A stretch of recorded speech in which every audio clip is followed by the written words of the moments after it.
यदि यहाँ पे मैंने लिखा हुआ है सिटिंग पावर कैसे बढ़ाएं, है ना।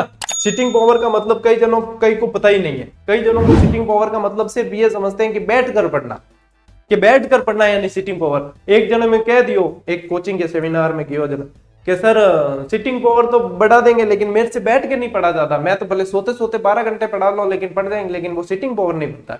भैया सिटिंग पावर का मतलब ये है कि आप नियमित अध्ययन 24 घंटे में से नियमित अध्ययन कितने समय कर सकते हो। अब यूं नहीं है कि कोई सोकर पढ़ रहा है, कोई बैठ के पढ़ रहा है। वास्तविक तरीका तो बहुत अच्छा तो यही है कि टेबल कुर्सी पे बैठ के पढ़ रहे हो, टेबल कुर्सी उपलब्ध नहीं है, नीचे भी बैठ के पढ़ रहे हो, कोई दिक्कत नहीं है, लेकिन आखिर में कमर है, दुखनी आएगी, ठीक है, तो आप कितने समय पढ़ पाओगे। तो कहीं ना कहीं लेटना भी पड़ता है, सब कुछ है। तो वहां पे जो है सिटिंग पावर का मतलब यह है साथियों कि आप कितने समय तक कंटिन्यू पढ़ पाते हैं, ठीक है ना।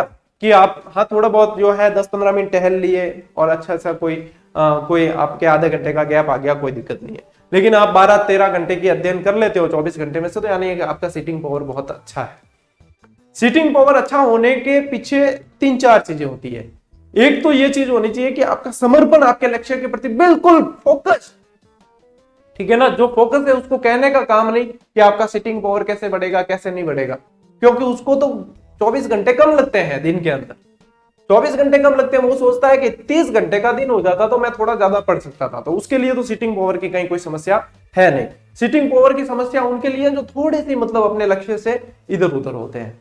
तो सिर्फ सीधी सी बात है कि आपको आपके लक्ष्य पे फोकस होना पड़ेगा। यदि नहीं हो पाते हैं तो अपने माँ बाप के सपनों को याद करो, उनके द्वारा किए गए उन बलिदान को याद करो, आपको मारे गए एक एक ताने को याद करो, और हर उस परिस्थिति को याद करो जिससे आप अभी जूझ रहे हो। कब तक जूझोगे? क्या इन्हीं से जूझना है या इनसे आगे बढ़ के आपको आपका लक्ष्य प्राप्त करना है, आपको विद्यालयों में पहुंचना है?